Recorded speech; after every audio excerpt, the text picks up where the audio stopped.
It's time to move on to the tight end position, and the day one fit at tight end is Michael Mayer out of Notre Dame. Oh, am I going for Michael Mayer too? Okay. Michael Mayer.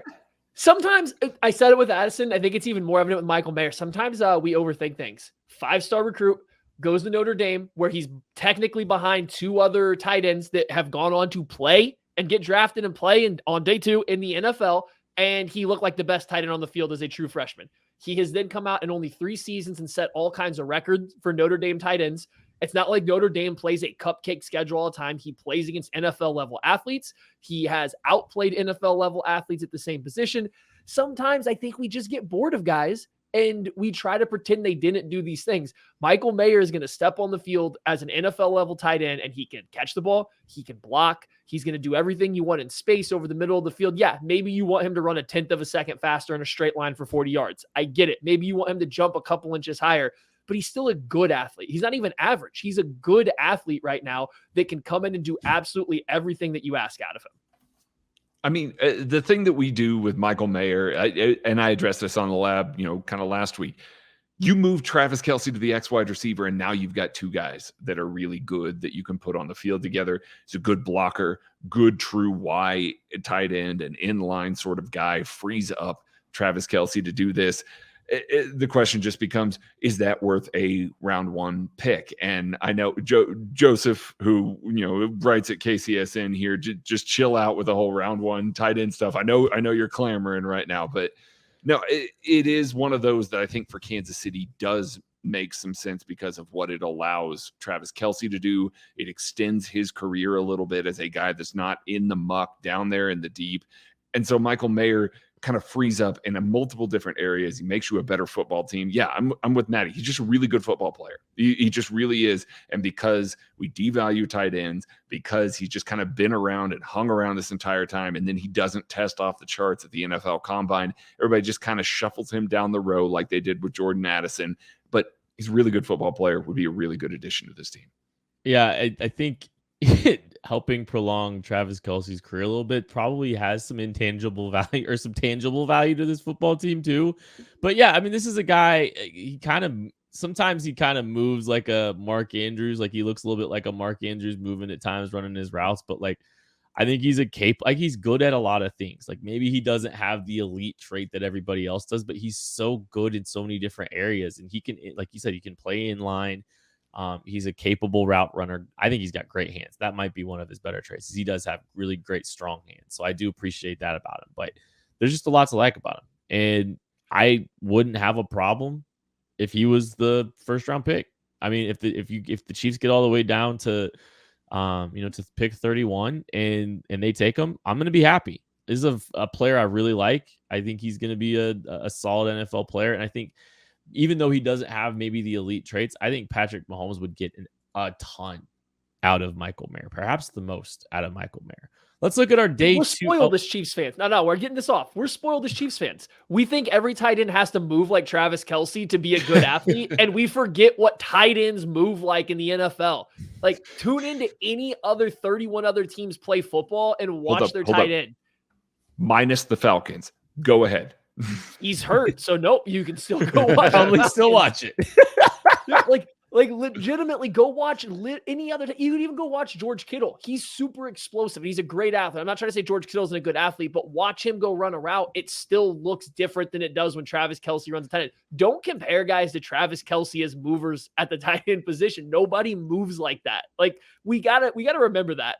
Well, our day 2 best fit for the Kansas City Chiefs at the tight end position. If you go look up his relative athletic score of 9.68, his relative athletic score comp is Travis Kelce. It's Chucker Kraft out of South Dakota State. Actually has the most similar profile to Travis Kelce. That's the most similar profile to him in this class. And this, I don't think this was a Matty My guy, but it was pretty close to being a Matty My guy. Oh no, he's a Matty My guy. Oh, did he make it? Yeah. I heard 95% sure. 99% sure Tucker Kraft is a Matty, my guy. He plays nothing like Travis Kelce. So don't go in expecting a Travis Kelce mover. He moves a lot more like Michael Mayer than he does Travis Kelce. I want to get that out of the way because he moves like a normal tight end that's a good athlete. But he can block. And that's the thing. We're talking about a group of 5 player come in, but he'll go out there and block.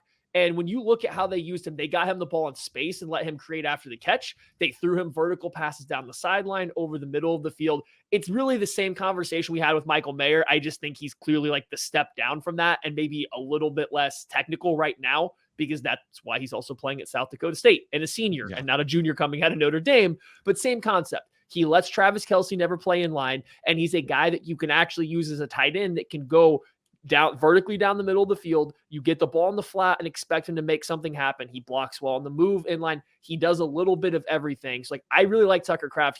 He is my best tight end outside the top 4. And I think he's really close to Dalton Kincaid. And I'm a little lower on Kincaid because I don't think he can block at all. So he's closer to that top group than I have him as the second group.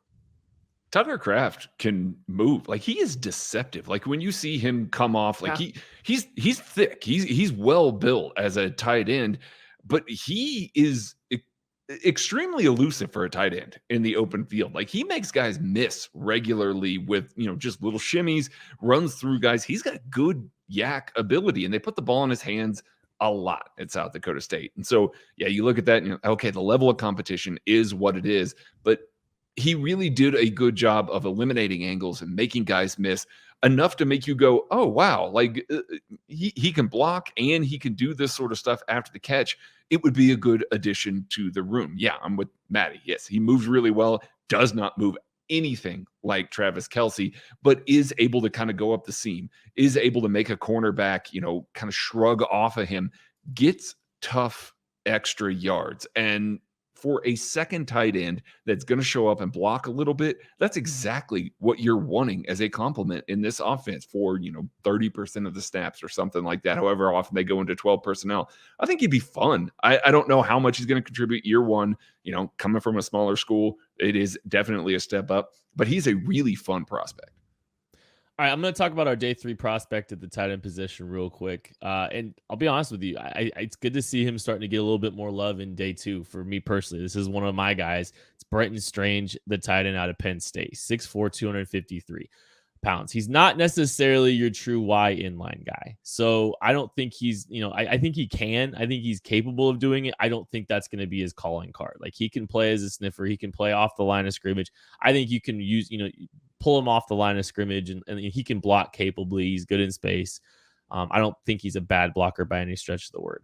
He's a pretty sudden, linearly explosive player. I actually think he gets on defensive backs pretty quick. On a vertical plane, he's pretty good.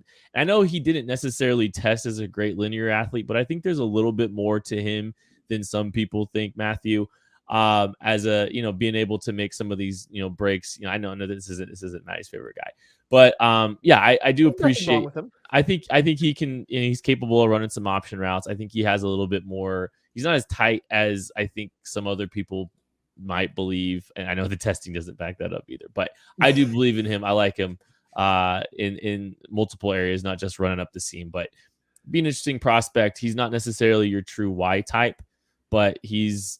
I don't want to call him a tweener, but he's a good football player, and I think he he might get drafted in day 2. Thanks for watching this production of KC Sports Network, the fastest growing sports media network in Kansas City.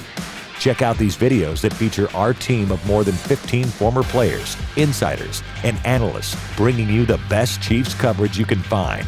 Entertain, educate, inform. KC Sports Network.